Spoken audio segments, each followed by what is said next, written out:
Kumusta mga best? Walang video ang Lola ngayon kasi walang time. So, ito, magbigay lang ako sa inyo ng tips paano kayo makahanap ng asawa na afam. Una sa tanan, pauna sa lahat, sa mga Bisaya, shout out. Una sa lahat, pag feeling mo, meron kang nahanap na dyan na okay naman siyang kausap, stay humble and be yourself. Maging totoo ka sa sarili mo, masyadong demanding dyan. Kung si afam mo ay talagang interesado sa iyo yan, magbigay talaga ng effort yan sa iyo. At saka hindi mo na kailangang unahan palagi yan kasi siya na mismo ang hahanap ng paraan para ma-communicate ka niya, makapag-communicate sa iyo. At higit sa lahat, makipag-video call din yan siya.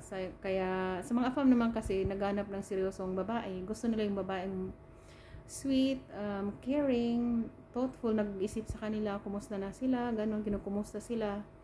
At hindi masyadong kumaga hindi masyadong over na yung pagbibigay mo ng oras sa kanya. Nakakasawa kasi 'yun. Kaya bigyan niyo si afam ng time na siya mismo ang mauuna sa inyo. And pag nandiyan na siya, kausapin niyo siya ng maayos and ipakita niyo yung pagiging loving and caring. Yan ang mga hanap ng mga afam dai.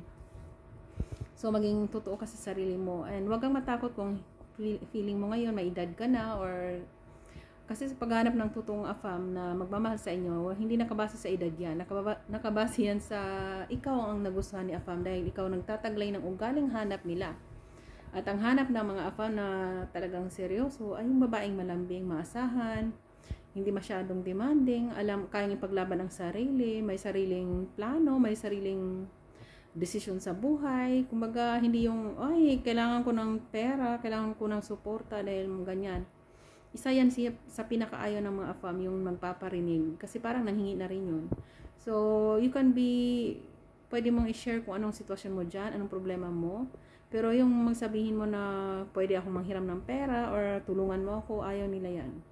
Lalo na yung ibang maraming experience dyan. So, gusto nila yung babae yung, kumbaga, marunong maghantay.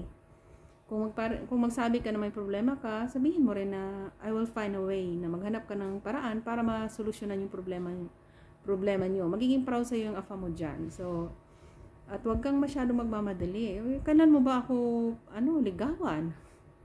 Hindi makapag-antay. Ayaw ng mga afam yung ganon.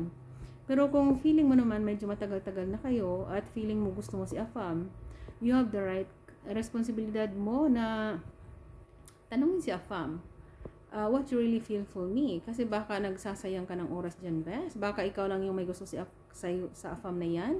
At si afam ay kaibigan lang ang gusto, kaibigan lang pala.